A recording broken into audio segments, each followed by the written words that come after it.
આ વાર્તા સાંભળીને તમારા રૂવાંડા ઊભા થઈ જશે. હું એક રેસ્ટોરન્ટમાં વેઇટર તરીકે કામ કરતો હતો. એક શ્રીમંત છોકરાએ મને જોયો અને તે રેસ્ટોરન્ટમાં આવતો જતો રહ્યો. પરંતુ તેને ફરિયાદ કરી અને મને રેસ્ટોરન્ટની બહાર ફેંકી દીધો. હું કામની શોધમાં ભટકતો હતો, પણ તેને મને એ જ હોટલમાં કામ આપ્યું.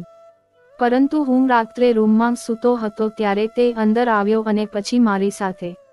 હું ટેબલ નંબર 9 પર ઓર્ડર આપી રહ્યો હતો. જ્યારે મેનેજરે મને તેમની પાસે બોલાવ્યો અને કહ્યું, આજે એક ટેબલ બુક થઈ ગયું છે. ખાસ મહેમાનો ત્યાં આવશે. સારી રીતે તૈયાર થઈ જાઓ. મેનેજરને જોઈને મને નવાઈ લાગી, કારણ કે હું છેલ્લા 1 વર્ષથી અહીં કામ કરી રહ્યો હતો.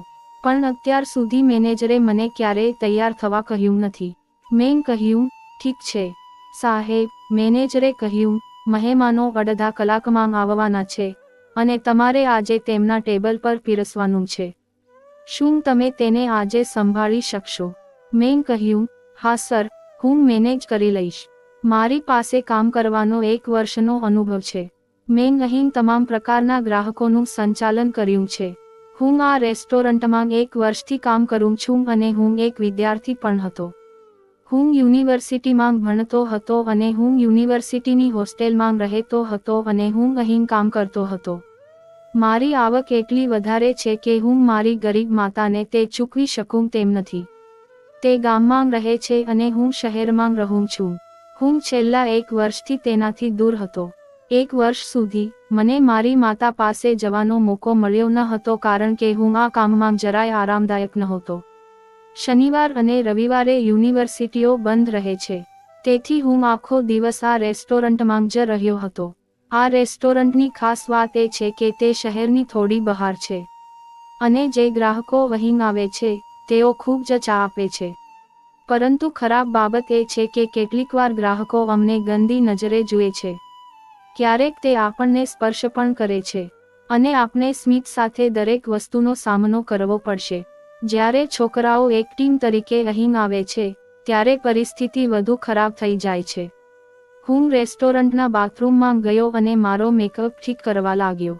અને હું વિચારવા લાગ્યો, કેવા મહેમાનો છે. હું તેને જોઈને ખૂબ ખુશ થયો. તે એટલા મહાન મહેમાન હતા, જેમના માટે મેનેજરે મને તૈયાર થવા કહ્યું. લગભગ અડધા કલાક પછી મેનેજરે કહ્યું, મહેમાન આવ્યા છે. તમે ઝડપથી ટેબલ નંબર 1 પર જાઓ. મેં ગ્રીન મેકઅપ કર્યો હતો અને યોગ્ય રીતે વાળ કર્યા હતા. અને મેં મારા હોઠ પર થોડી ડાર્ક લિપસ્ટિક લગાવી હતી. હું ઘણા આત્મવિશ્વાસ સાથે તેના ટેબલ પર ગયો. ટેબલ પર જઈને ગ્રાહક તરફ પ્રેમથી જોઈને કહ્યું, શુભ સાંજ, સર. હું તમને કેવી રીતે મદદ કરી શકું? ટેબલ નંબર 1 પર 2 છોકરાઓ હતા. એક છોકરો સરસ પોશાકમાં હતો, નહીં તો આ વિસ્તારના છોકરાઓ તો કેજ્યુઅલ ડ્રેસમાં જ હોય છે. તે ખૂબ જ સુંદર છોકરો હતો. તે જેવો દેખાતો હતો, તે ખૂબ શ્રીમંત છે, પરંતુ હું તેને ઓળખી શક્યો નહીં. આજે પહેલીવાર મેં તેને જોયો. તેની સાથેના છોકરાએ જીન્સ શર્ટ પહેરેલું હતું. મેં તેને પૂછ્યું, રાઘવ, તું શું લઈશ? પણ રાઘવની નજર મારા પર જ હતી. મેં તેને પૂછ્યું, તમારું નામ? મેં કહ્યું, સર, મારું નામ આલિયા છે. પછી તેને કહ્યું, સૂરજ, તું મેનુ નક્કી કર. તેણે મેનુ કાર્ડ તેના મિત્ર તરફ લંબાવ્યું અને માથાથી પગ સુધી મારી સામે જોઈ રહ્યો. અને હું અસ્વસ્થ અનુભવતો હતો. હું લગભગ 5 મિનિટ ત્યાં ઊભો રહ્યો. પરંતુ તેણે હજુ સુધી કોઈ આદેશ આપ્યો ન હતો. મેં કહ્યું, સર, મને તમારી મદદની જરૂર છે. હું કયો આદેશ આપું છું તે કદાચ તમે સમજી નહીં શકો. રાઘવ મારી સામે જોઈને હસવા લાગ્યો. મને જોઈને તે શું વિચારી રહ્યો હતો તેની મને ખબર ન પડી. તેનું મન વાંચવાનું મારા મનમાં નહોતું, પણ મને મળી રહ્યું હતું. મેં ગુસ્સામાં કહ્યું, સાહેબ, આ મારું કામ છે. હું અહીં એક કર્મચારી છું. ત્યાં સુધી હું બીજા ટેબલ પર જઈશ. હું થોડી વારમાં તમારી પાસે આવીશ. મારી તરફ જોયું અને કદાચ એ મને મદદ કરવા માટે બોલાવી રહ્યો હતો. તેની વાત સાંભળીને મને ગુસ્સો આવ્યો, પણ મેં કહ્યું, મધુર સ્વર્યા, તમે ટેબલ બુક કરાવ્યું છે, પણ વેઇટરનું કામ ગ્રાહકોને પીરસવાનું છે. હું ઘણા સમયથી તમારી રાહ જોઈ રહ્યો છું, પરંતુ કેટલીકવાર મારી સામે નિર્ણય લેવો મુશ્કેલ બની જાય છે. ક્યારેક આવું થાય છે. તેથી જ અમે ગ્રાહકને એકાંત આપીએ છીએ. આટલું કહીને હું રાઘવ પર હસવા લાગ્યો. મેં તેને સીધું જ સમજાવ્યું હતું કે હું તેની નોકરાણી નથી. જ્યારે તેને એવું લાગશે ત્યારે તે મને ઓર્ડર આપશે. મેં કહ્યું, જો તમને કોઈ સમસ્યા છે, તમે મને કહી શકો છો. ના, હું તમારા મેનેજર સાથે વાત કરવા માંગુ છું અને તેને કહ્યું, મને માફ કરશો, હું તમારી સાથે વાત કરવા માંગુ છું. મેનેજર ઊભો થયો અને મેનેજર પાસે ગયો. આટલું કહીને હું તેને રેસ્ટ રૂમ એરિયામાં લઈ આવ્યો. મેં તેમનો આભાર માન્યો અને મેનેજરને કહ્યું. મેં તેમની સામે આશાભરી નજરે જોયું.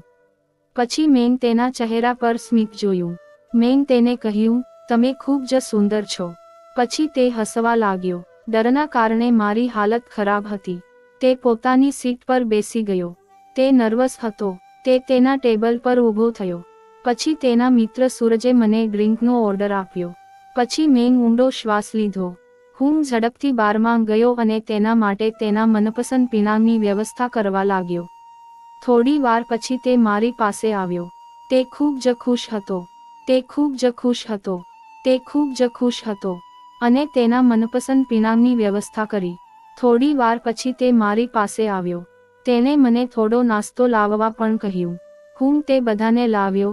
તેના ટેબલની સામે ઊભો રહ્યો અને તે શું કહેવા માંગતો હતો તે સાંભળ્યો. સૂરજ રાઘવ કહેતો હતો, જો તને મોનિકા પસંદ નથી તો તું લગ્ન માટે ના કેમ નથી કહેતી? તમે ખૂબ શક્તિશાળી છો. તમારી મરજી વિરુદ્ધ અમીર છોકરી સાથે લગ્ન કરવાની શું જરૂર છે? મારી વાત સાંભળો. આ સંબંધ તોડો. મેં આટલું જ સાંભળ્યું. પછી મેં કહ્યું, મને માફ કરશો, સાહેબ. પછી તે બંને મારી તરફ જોવા લાગ્યા. પણ મેં તેમને સ્મિત સાથે નાસ્તો આપ્યો. પછી તેઓ તેમના રાત્રિભોજનની મજા લેવા લાગ્યા. ત્યાં સુધીમાં મેં શરૂ કર્યું. બીજા ટેબલનું કામ સંભાળવા માટે મેં કહ્યું, મેનેજરે મને એક સ્પેશિયલ ગેસ્ટ તરીકે બોલાવ્યો. મને બિલ મળ્યું અને તેને મને 10,000 ટિપ્સ આપી, કારણ કે મને આટલી બધી ટિપ્સ મળી ન હતી. થેન્ક યુ, સાહેબ. આટલું કહીને હું બાકીનું કામ પૂરું કરી રહ્યો હતો. સાંજે 6:02 હું બહાર આવ્યો અને હવે હું યુનિવર્સિટી કેવી રીતે જઈશ તે વિશે વિચારવા લાગ્યો કે મારી યુનિવર્સિટી અહીંથી લગભગ 2 કિલોમીટર દૂર છે. જાણે મોડી રાત્રે ઉઘાડઘૂમ જવાનું હોય. હું અડધી રાત્રે ભાગી જવાનો હતો. તેથી હું ચાલવા લાગ્યો. અચાનક પાછળથી એક કાર આવીને ત્યાં થંભી ગઈ અને હું ખૂબ ડરી ગયો. ક્યારેક ગાંડા છોકરાઓ નશાની સ્થિતિમાં રાહ જોઈને પાછા આવે છે. હું ડરીને પાછો ફર્યો. ત્યારે રાઘવ મારી સામે ઊભો હતો. તેણે મને પૂછ્યું. મેં તેને પૂછ્યું, મિસ આલિયા, તમે ઘરે કેવી રીતે જશો? મેં કહ્યું, સર, મારી યુનિવર્સિટી અહીંથી 2 કિલોમીટર દૂર છે. આ સમયે મારી શિફ્ટ દરરોજ સમાપ્ત થાય છે. અને જુઓ, જવાની વ્યવસ્થા ન હોય તો હું ભાગી જાઉં છું. મેં કહ્યું, આવીને મારી કારમાં બેસો. હું તને ઘરે મૂકી દઈશ. હું શાંતિથી તેની સાથે કારમાં બેસી ગયો. મને ખબર ન હતી કે મેં તેના પર કેમ વિશ્વાસ કર્યો. તે ખૂબ જ ધનવાન માણસ હતો. મારા જેવી ગરીબ છોકરીને નીચું જોયા વિના મેં કહ્યું, તું આ યુનિવર્સિટીની હોસ્ટેલમાં રહે છે ને? મેં કહ્યું, હા સર, અને તમારો ખૂબ ખૂબ આભાર. રાઘવ મારી સામે હસી રહ્યો હતો અને હું અંદર જઈ રહ્યો હતો. મેં પાછું વળીને જોયું તો તમે હજી ઊભા હતા અને મને અંદર જતા જોઈ રહ્યા હતા. આજે હું ખૂબ થાકી ગયો હતો, પણ ખબર નહીં કેમ, હું માત્ર રાઘવ વિશે જ વિચારતો હતો. આજે હું ખૂબ થાકી ગયો હતો, પણ ખબર નહીં કેમ, હું માત્ર રાઘવ વિશે જ વિચારતો હતો. હું ઊભો થયો અને મારા વર્ગમાં આવ્યો. પણ મને ખબર નથી કેમ, હું રાઘવ વિશે વિચારતો હતો. મેં ક્રેડિટ કાર્ડમાં તેનું પૂરું નામ જોયું. રાઘવ સિંઘાનિયા. તેથી મેં ઇન્ટરનેટ પર તેનું નામ સર્ચ કર્યું. મને જાણવા મળ્યું કે તે એક મોટી રેસ્ટોરન્ટ ચેઇનનો માલિક છે. તેમની હોટેલ અને રેસ્ટોરન્ટ દેશભરમાં ફેલાયેલી છે. તો એ રેસ્ટોરન્ટમાં જવાને બદલે તમે મારા બારમાં કેમ આવ્યા? પછી મેં જોયું કે તારી સગાઈ મોનિકા નામની છોકરી સાથે થઈ ગઈ છે. મેં તમારા બંનેને આ નામથી સાંભળ્યું હતું, પરંતુ ઇન્ટરનેટ પર તમારા બંનેની ઘણી તસવીરો પણ હતી. તમે ખૂબ જ સમૃદ્ધ દેખાતા હતા. હવે હું રાઘવના વિચારને ભૂલી જવાની કોશિશ કરી રહ્યો હતો. તને મારા જેવી છોકરી કેમ ગમશે? હું આ પદ પર પહોંચવા માટે દરરોજ સખત મહેનત કરું છું અને હું પ્રેક્ટિસ કરી રહ્યો છું. નહીં તો હું ગરીબ છોકરી છું. ગામમાં ફક્ત મારી માતા જ છે જે ખેતી કરે છે. મને મારી માતાની યાદોથી મારું હૃદય ભરવાનું મન થયું. વર્ગ પૂરો થયો એટલે હું મારા કામ પર દોડી ગયો. રેસ્ટોરન્ટમાં પહોંચવા માટે મારે 5 મિનિટ રાહ જોવી પડી. મેનેજરે આજે મને તેમની પાસે બોલાવ્યો. મેં કહ્યું, આલિયા, તું ફરી મોડી પડી. મેં તમને ઘણી વાર કહ્યું છે કે સમયસર આવજો. ગ્રાહક આવે તે પહેલાં તમારે તમામ તૈયારીઓ કરી લેવી જોઈએ. મેં કહ્યું, માફ કરશો સર, હું મારી કોલેજ પૂરી કરીને અહીં દોડી આવ્યો છું. તમે જાણો છો કે હું વિદ્યાર્થી છું. એટલે મેં તને કહેવાનું શરૂ કર્યું કે જુઓ, તારું બહાનું રોજ કામ નથી થતું. હું આવી છોકરીને નોકરી પર ન રાખી શકું. તો તમે જાઓ અને બીજી નોકરી શોધો. મેનેજરની વાત સાંભળીને હું ચોંકી ગયો. હું અહીં 1 વર્ષથી કામ કરી રહ્યો હતો અને તેણે મને પળવારમાં કાપી નાખ્યો. મેં કહ્યું, સાહેબ, હું માત્ર 5 મિનિટ જ કામ કરું છું, પણ રાજા પછી રાતના 2 વાગ્યા સુધી હું અહીં જ રહું છું. તમે જાણો છો કે મારે અહીંથી રાત્રે 2 વાગ્યે જવાનું છે. હું તમારા માટે વધુ કલાકો કામ કરું છું અને પછી હું તમને પૈસા આપીશ. તો પછી તમે મને કેવી રીતે કાપી શકશો? જ્યારે હું અહીંથી નીકળીશ ત્યારે હું મારા વાસણોની વ્યવસ્થા કેવી રીતે કરીશ? જ્યારે મેં તેને કહ્યું, તને તારા વાસણોમાંથી કોઈ કામ નહીં મળે. આ સાંભળીને મારી આંખમાં આંસુ આવી ગયા, કારણ કે મારે હજુ 1 વર્ષનો અભ્યાસ બાકી હતો. હું આંસુએ યુનિવર્સિટી જવા લાગ્યો. અચાનક મને લાગ્યું કે કોઈ મારી પાછળ આવી રહ્યું છે. મેં પાછળ ફરીને જોયું કે ત્યાં કોઈ નહોતું. તેથી હું ચાલવા લાગ્યો, પણ મને લાગ્યું કે કોઈ મને જોઈ રહ્યું છે. મેં વિચાર્યું કે કદાચ આ કારણે મને કોઈ ભ્રમ થઈ રહ્યો છે. પણ રસ્તામાં પૂજાએ મને ફોન કર્યો.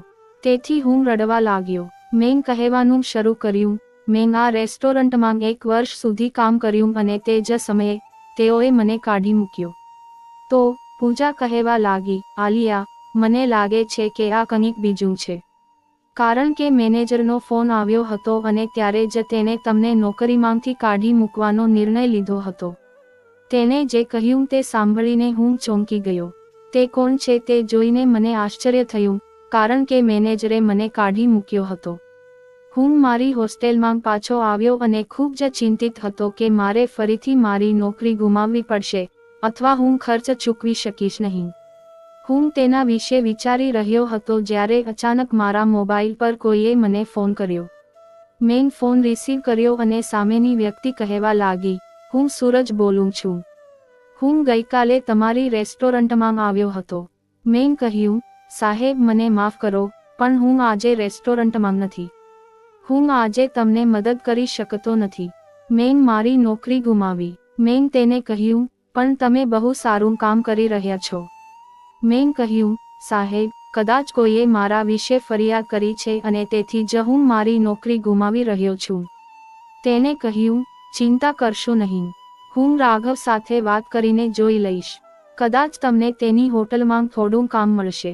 મને કામ કરવા માટે તાકાતની જરૂર હતી. અડધા કલાક પછી મારો ઇન્ટરવ્યૂ લો. હું તરત જ તૈયાર થઈને ઇન્ટરવ્યૂ માટે નીકળી ગયો. પણ હું જતી વખતે વિચારવા લાગ્યો કે સૂરજને મારો નંબર ક્યાંથી મળ્યો. મેં મારો નંબર કોઈને આપ્યો ન હતો અને ઇન્ટરવ્યૂ પણ અડધા કલાકમાં ગોઠવાઈ ગયો. કલાક હું તમારી રાહ જોઈ રહ્યો હતો, ખબર નહીં કેમ, પણ રાઘવ મનમાં હસવા લાગ્યો. મને માફ કરી દે. આ સાંભળીને હું ખૂબ જ નરમ થઈ ગયો. તે જ છે જેણે મારા વિશે ફરિયાદ કરી હતી અને તેણે કહ્યું, મારે વધુ કંઈ કહેવાની જરૂર નહોતી. મેં હમણાં જ તમારા મેનેજરને ફોન કર્યો અને છોકરીને કાઢી મૂકવાનું કહ્યું. મને ખૂબ ગુસ્સો આવ્યો. મેં તેને કહ્યું, મેં બીજા દિવસે તમારી સારી સેવા કરી હતી. જો મને કોઈ ફરિયાદ હોય તો તમે મને કહી શક્યા હોત. હું હજુ પણ ખરાબ મૂડમાં હતો. મારા ગુસ્સાના શબ્દોએ મારો મૂડ બગાડ્યો હતો. મેં કહ્યું, મારે કામ પર જવું પડશે. તેને કહ્યું, તમારા મેનેજર તમને રાત્રે 2 કલાકની રજા આપે છે અને પછી તમે દરરોજ 2 કિલોમીટર ચાલીને જાઓ છો. ઘણા લોકો તમારી સાથે ખરાબ વર્તન પણ કરે છે. મેં કહ્યું, હું કામ પર નથી જતો. તેને કહ્યું, તમે કામ પર નથી જતા. મેં કહ્યું, હું કામ પર નથી જતો. તેને કહ્યું, તમે કામ પર નથી જતા. મેં કહ્યું, હું કામ પર નથી જતો. તેને કહ્યું, તમે કામ પર નથી જતા. મેં કહ્યું, હું કામ પર નથી જતો. તેને કહ્યું, તમે કામ પર નથી જતા. મેં કહ્યું, હું કામ પર નથી જતો. તેને કહ્યું, તમે કામ પર નથી જતા. મેં કહ્યું, હું કામ પર નથી જતો. તેને કહ્યું, તમે કામ પર નથી જતા. મેં કહ્યું, હું કામ પર નથી જતો. તેને કહ્યું, તમે કામ પર નથી જતા. મેં કહ્યું, હું કામ પર નથી જતો. તેને કહ્યું, તમે કામ પર નથી જતા. મેં કહ્યું, હું કામ પર નથી જતો. તેને કહ્યું, તમે કામ પર નથી જતા. મેં કહ્યું, હું કામ પર નથી જતો. તેને કહ્યું, તમે કામ પર નથી જતા. મને ખાતરી હતી કે તેના શબ્દો કડવા હતા, પણ તે સાચું કહેતો હતો. પછી રાઘવે પોતે જ મારો ઇન્ટરવ્યૂ લીધો અને મને રિસેપ્શનમાં નોકરી આપી. તેને કહ્યું, મારે હવે હોસ્ટેલમાં રહેવાની જરૂર નથી. મારી પાસે મારા સ્ટાફ માટે રહેવાની જગ્યા છે. હું તમારા માટે કારની વ્યવસ્થા કરીશ. રોજ સવારે કારમાં ક્લાસમાં જાઓ અને એ જ કારમાં પાછા આવીને તમારી ફરજ બજાવો. મેં તેની સામે જોયું અને કહ્યું, આભાર, સાહેબ. તેને કહ્યું, તમે મને રાખી પણ શકો છો. પછી મેનેજરે મને મારું કામ બતાવ્યું. આજે પહેલો દિવસ હતો. હું રિસેપ્શનમાં બેઠો હતો. મારી શિફ્ટ પૂરી થયા પછી હું મારા રૂમમાં આવ્યો. મેં વિચાર્યું, 1 મિનિટમાં હું ક્યાંથી આવી ગયો. મારો પગાર પણ ઘણો વધી ગયો હતો. મને રાઘવે પૂછ્યું, તારો પગાર કેટલો છે? મેં કહ્યું, મારો પગાર મારી આવક બરાબર છે. હું ₹30,000 દર મહિને. હું હસવા લાગ્યો. મેં કહ્યું, હું તમને ₹50,000. તે ઠીક છે. એ સાંભળીને મારી આંખો બંધ થઈ ગઈ. મારું કામ 2 થી 3 દિવસ ચાલ્યું. હું મારા કામથી ખૂબ ખુશ હતો. પરંતુ એક રાત્રે હું સૂઈ ગયો. અચાનક મને રાઘવનો ફોન આવ્યો. તેને કહ્યું, અત્યારે મારા રૂમમાં આવો. મેં કહ્યું, સર, મારી શિફ્ટ પૂરી થઈ ગઈ છે. હું સૂઈ જાઉં છું. તેને કહ્યું, તને જેમ કહેવામાં આવે તેમ કરો. હું તમારો બોસ છું. પણ આજે મને રાઘવ પર ગુસ્સો આવ્યો. હું અહીં રહેવાનું એકમાત્ર કારણ એ હતું કે જ્યારે પણ તે મને બોલાવે ત્યારે મારે જવું પડતું હતું. કાલે મારો ક્લાસ હતો. હું જવા માંગતો ન હતો, પણ મારે તેની પાસે જવું પડ્યું. જ્યારે હું અંદર આવ્યો ત્યારે મેં રૂમની હાલત જોઈ અને હું જમીન પર પડી ગયો. રાઘવ ખૂબ જ સુંદર લાગતો હતો, પણ રૂમ ખૂબ જ ગંદો હતો. બધી જગ્યાએ વસ્તુઓ વેરવિખેર પડી હતી. રૂમમાં જાણે યુદ્ધ ચાલી રહ્યું હોય એવું લાગતું હતું. રાઘવ એક ખૂણામાં બેસીને ધ્રુજી રહ્યો હતો. હું તેની પાસે ગયો. તેની હાલત જોઈને મારા મનમાં ખરાબ વિચારો આવ્યા. તેને શું થયું? હું ખૂબ ચિંતિત હતો. હું ખૂબ ચિંતિત હતો. હું ખૂબ ચિંતિત હતો. મને ખબર નથી કે તેને શું થયું હતું. મેં તેને ઓશિકું આપ્યું અને તેને સોફા પર બેસાડી. મેં રઘુને ડોક્ટરને બોલાવવાનું કહ્યું. તેને કહ્યું, ના, બસ મારી સાથે જ રહેજે. તેને મારો હાથ પકડ્યો. મારો હાથ દુખે હતો, પણ હું કશું બોલ્યો નહીં. મેં તેના હાથની માલિશ કરવાનું શરૂ કર્યું. એવું લાગ્યું કે તેને કોઈ એટેક આવ્યો છે કે કોઈ માનસિક બીમારી છે. હું સમજી શકતો ન હતો. હું રાઘવની એકદમ નજીક બેઠો હતો. તે મને ઊંઘ પણ કરાવતો હતો. અને પછી તેને મારા માથા પર ઓશિકું મૂકીને મને સુવડાવ્યો. મને ખબર પણ ન પડી. પછી અચાનક હું જાગી ગયો. મેં જોયું કે રાઘવ હજુ પણ ચિંતિત હતો. મેં કહ્યું, તને શું થયું છે? પછી તેને કહ્યું, 2 વર્ષ પહેલાં હું કારમાં મારી માતાના ઘરે જતો હતો અને મારી માતાને તરસ લાગી હતી. તેથી મેં તેના માટે પાણી લેવા માટે કાર રસ્તા પર ઊભી રાખી અને ખાડામાં પડી. મેં વિચાર્યું કે હું થોડું પાણી લઈ જઈશ અને પાછો આવીશ. માતા હજુ કારમાં બેઠી હતી પણ અચાનક એક ટ્રક આવી. કદાચ ટ્રક ચાલક નશામાં હતો. કદાચ ટ્રક ચાલક નશામાં હતો. મને આવું ક્યારેય લાગ્યું નથી. તેનું શરીર હજી નબળું હતું. હું ફક્ત તેને શાંત કરવા માંગતો હતો. તેનું શરીર હજી નબળું હતું. મેં કહ્યું, રાઘવ, એમાં તારો વાંક નથી. મૃત્યુ ભગવાનના હાથમાં છે. જો તે તમારી સામે ન થાય તો તે અન્ય કારણોસર થાય છે. તે તમારી ભૂલ નથી અને તમારી જાતને દોષ ન આપો. મેં કહ્યું, હું તમારી સાથે છું. કંઈ પણ કરવાનો પ્રયાસ કરશો નહીં. હું તમને માથાની મસાજ આપીશ. પછી હું તેને બેડ પર લઈ ગયો અને તેને સૂવા દીધો. અને મને પણ ખબર ન પડી ત્યારે ગુસ્સો આવ્યો. સવારે જ્યારે હું જાગી તો રૂમની હાલત જોઈને મેં આજુબાજુ ફેરવ્યું. તેનો ઓરડો ખૂબ જ છલોછલ હતો. તે પલંગ પર આડો પડ્યો હતો. મને ખૂબ ગુસ્સો આવ્યો. મેં કહ્યું, હું તને ઊંઘવા નહીં દઉં. હું તને ઊંઘવા નહીં દઉં. મેં કહ્યું, હું તને ઊંઘવા નહીં દઉં. મેં કહ્યું, હું તને ઊંઘવા નહીં દઉં. હું જાગી ગયો અને રૂમની હાલત જોઈને મેં આજુબાજુ ફેરવ્યું.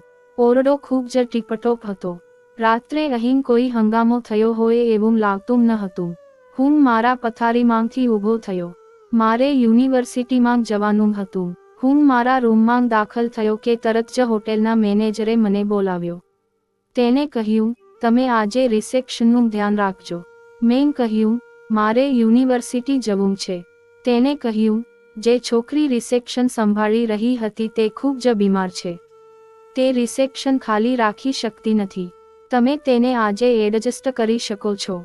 તેથી હું તૈયાર થઈને નીચે આવ્યો.